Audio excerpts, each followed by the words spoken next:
මේ තමයි තැන. මහත්තයා බය වෙන්න එපා. මං සල්ලි ටික අරගෙන දෙන්න. ඉස්සෙල්ලා කෑ ගස්සන්න නැතුව මොකද්ද කියන්නේ කියලා බලමු. ඉන්නේ ෆෝන් එක ගන්නෙත් නැහනේ. ඕක ගෙදර ඇත්තේ. ඔය මගඩි බිස්නස් කරන්නේ ඕමම තමයි.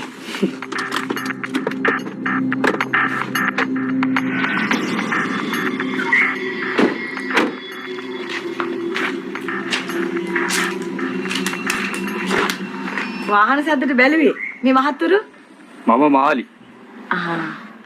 බොබ් මාලි කවුරු හරිද? ඌනේ හැටියට නම් බොබ් මාලිගේ ලොකු අම්මගේ පුංචි බදු මහත්තයාගේ කලින් කසාදේ දරුවෙක් වගේ. මේ වේලු තියාගන්න එපා. කොලක් මාල්. අපේ වියදමින් කාලා බිලෝ ඉන්නවා මහත්තයා. ඕ මිනිහා. මිනිහයි ලක්මාලුයි දෙන්නම එක්කෙනෙක් තමයි මහත්තයා. නිකන් පල් කතා අහන්න එපා. වෙලාවකට අහනවා ලක්මාල් කවුද කියලා, එලාවකට අහනවා මිනිහා කෝ කියලා. මේ රටේ මිනිස්සු අහන් ඉදි මොනව හිතයිද මං ගැන? මහත්තයා දන්නවද? මේ ගමේ හිටපු ලස්සනම කෙල්ල මම. ලක්මාල් මාව බලන්න ඇවිල්ලා කියනවා ගමේ ලස්සනම ලේලි අපේ අම්මගේ වේවි කියලා.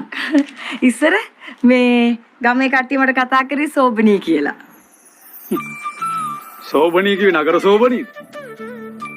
අඩෝ මහත්තයා නිකන් කැත කතා කියන්න එන්න එපා. බෙල්ල ගල්ලා අතර දෙනවා බලාගනින්. වෙසක් එකට කණ්ණාඩිය කුඩින් බෙල්ල තියනවා කියනවා. කතා කරන බෙල්ල බලාගනින් කියලා ටිකට් ගහලා පෙන්නනවා. පටද. අමරබන්දු මහත්තයා මේ කියන්නේ කටේ සද්ද බලන්න. මහත්තයා අමරබන්දුද? අමරබන්දු රූපසිංහ නෙමෙයිනේ. ගම පොළොන්නරුවේද? ග්‍රාමසේවක මහත්තයෙක්ද නෑ? අනේ මහත්තයා වගේ හොඳ මහත්තයෙක්ට මේ වගේ හිපාටුවක් හරියන්නේ නෑනේ. මේ ගෑණියේ කන පලා ගන්න මට කියලා. මේ මල්ලි විජේව දන්නවද? විජේ කුමාරතුංගද? නෑ තලපත් විජේ. අර යාපනේ හන්දියේ තලපත් විකුන්නේ. ඒ විජේගේ මන්නේ තියෙන අපේ ගෙදර. මං ගේන්නද මන්නේ? නෑ නංගි අපි මේ කතා කරලා ඉස්සෙල්ලා ගමු. මේක නෝ වෙන්නකො මහත්තයා. මෙන්න මේ වගේ කතා කරන් ඉගෙන ගන්න. අපේ ලක්මාලුත් ඔහොම තමයි යන්නේ.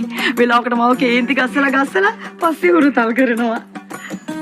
මේ මල්ලි අපි ඇදලාද? තාම නෑ. ඒක තමයි. මේවා පුරුදු නැත්තේ. ගෑනු කවුරුත් එහෙම තමයි මල්ලි.